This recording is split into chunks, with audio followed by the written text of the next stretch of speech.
আসসালামু আলাইকুম। হাতে মেশিন বহন করা কিন্তু আসলে অনেক কষ্টসাধ্য বিষয়। তারপরেও অনেকে কমেন্ট করবেন বা বলবেন যে, এটা তো ছোট একটি মেশিন। কিন্তু আমাদের কথা হলো, ভাই এই কাজ তো আমরা নিয়মিত করি না। ছোটই হোক আর বড়ই হোক, যেটা নিয়মিত করা হয় না সেটা কিন্তু করতে গেলে অবশ্যই একটা কষ্টসাধ্য বিষয় হয়ে দাঁড়ায়। তো বর্ষা মৌসুমে মেশিন বাসায় নিয়ে আসছিলাম। যেহেতু বর্ষা মৌসুম চলে গেছে আর পেঁয়াজের আবাদ শুরু হয়েছে। তো মেশিন কিন্তু এখন আমাদের প্রয়োজন। আর সেজন্যই মূলত গাড়িতে করে মেশিন আমরা মাঠে নিয়ে আসলাম। দেখতে পারছেন, এটি মূলত আমাদের পাইপ।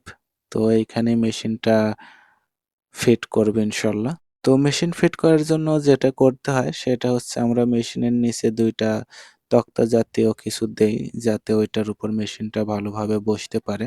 যাই হোক, কৃষিকাজের সাথে যারা জড়িত তারাই মূলত এর গুরুত্বটা বুঝতে পারবেন। তো মেশিন আনার প্রয়োজন ছিল, তাই মেশিন মাঠে নিয়ে আসলাম।